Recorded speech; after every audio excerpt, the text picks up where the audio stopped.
Good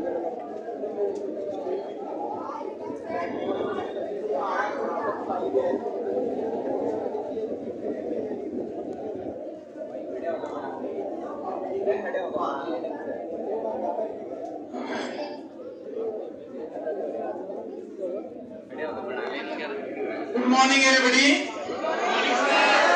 फिर से break के बाद हम शुरुआत कर रहे हैं। इस समय कई सारे जो बच्चे अभी आए मिलने के लिए, तो उनमें से कई का कहना यह है कि एग्जाम नजदीक आ रही है, वैसे वैसे डर और तनाव बढ़ रहे हैं। तो देखो, डर का बढ़ना एक प्राकृतिक घटना है। अगर तुम्हारी जगह मैं भी एग्जाम दूंगा तो ऑब्वियसली डर तो सभी को लगेगा, और उसको हावी मत होने दीजिए। हावी ना होने का तरीका क्या क्या है वो मैं बता देता हूँ। एक सबसे बढ़िया तरीका मानते हैं कि हम मान ही ले कि हम फेल होने वाले, मतलब मान लो कि फेल होने वाले, तो क्या होगा? क्या ऐसे परिवर्तन है जो आपको लगता है कि बिल्कुल भयानक हो जाएंगे? मैं समझ सकता हूँ कि कुछ लोग कहेंगे कि सर, हमारे घर वाले कहेंगे कि आप तो विवाह कर दिया जाए, या कहेंगे कि फिर काम धंधा शुरू करें। तो उसके लिए तो तैयार रहना पड़ेगा, क्योंकि वो भी जीवन का एक अभिन्न हिस्सा है। और मैं आपको एक चीज बता दूं, अभी बचे हुए 50 दिन में, जैसे कि मैं बार बार आपसे कहता हूं, चीजों को समेटने की आदत डालो। आप में से कई सारे लोग अभी भी नई नई चीजें पढ़ने में लगे हैं। जैसे मैं ये जो बायोटेक्नोलॉजी जितना बता रहा हूं, ये ऑलरेडी हम कवर कर चुके हैं। अब हम इसको रिवाइज करके समेटना चाहते हैं। एक एक दिन में, जैसे जिस दिन आप क्लास में आ रहे हैं 8 घंटे 10 घंटे पढ़ाई हो रही है, इमेजिन करो अगर इतनी ताकत से आप अपने घर पर पढ़ ले तो 2 से 3 दिन में तो विषय खत्म हो जाएगा। 3 दिन में अगर विषय कंप्लीट हो रहे हैं तो 7 विषय हैं, 20-22 दिन में पूरा कंप्लीट होगा। फिर से उतनी ताकत से लगोगे तो 2-2 दिन में खत्म हो जाएंगे, 15 दिन में अगला कंप्लीट हो जाएगा, आखिरी में एक एक दिन में कंप्लीट होना चाहिए।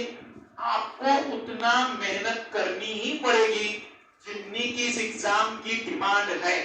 मैं थोड़ा ये कह सकता हूँ कि थोड़ा नर्वसनेस ज्यादा हो सकता है, थोड़ा टेम्परेचर भी, गर्मी ज्यादा है, तो पढ़ाई में ऑब्वियसली एसी की बात अलग है, लेकिन बिना एसी में गर्मी और खास करके दिल्ली वाली, उसमें पढ़ाई मुश्किल जाती है। लेकिन इसका एक समाधान भी है। आपको जब लगे कि पढ़ने में दोपहर का टाइम आपका यूटिलाइज नहीं हो रहा है, तो उसको आप सोने में यूज करिए।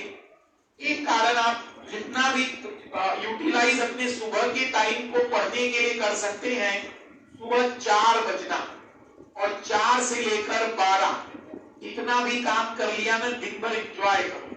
8 घंटे पूरी ताकत से निकाल दो। टारगेट दिया करो अपने शरीर को, अपने बॉडी को, अपने ब्रेन को, कि पूरा 12-15 घंटे 18 घंटे नहीं, 8 घंटे सही ढंग से निकाल देते हैं, 9 घंटे सही ढंग से निकाल देते हैं, तुम्हें मोटिवेशन मिलेगा।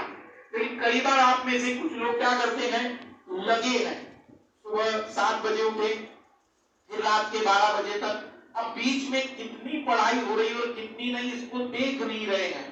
तो थोड़ा सा टाइम कम करिए, सुबह 7 से रात के 12 मत करिए, सुबह 5 बजे से लेकर 3 बजे तक ही करिए, ताकि आप लोग उतने ही टाइम में ज्यादा इफेक्टिव रिजल्ट दे सके। और इस टाइम में तो जितना ज्यादा एनर्जी और कॉन्फिडेंस हो सकता है सब बढ़ाइए, लोगों से कम मिलिए ना। आपके अधिकतर दुख के पीछे आपका लोगों से मिलना और बातचीत करना है, क्योंकि वे लोग नहीं जानते क्या सही और क्या गलत है, और वो लगातार तुम्हें डीमोटिवेट करेंगे। तुम मुझे बता दो कि तुम्हारे जीवन में 10 लोग अगर कांटेक्ट में हैं, तो ऐसे कितने लोग हैं जो तुम्हें मोटिवेट कर सकते हैं? 1 या 2, या कोई भी नहीं हो सकता है। तो मेरा व्यक्तिगत सजेशन है, उन लोगों से कांटेक्ट करके अपनी ऊर्जाओं को कम करने की आवश्यकताएं नहीं है। केवल एक काम करिए कि खुद पर कंसंट्रेट करिए, जितना खुद पर। ये 50 दिन स्वार्थी बन जाइए, स्वार्थी, शुद्ध स्वार्थी।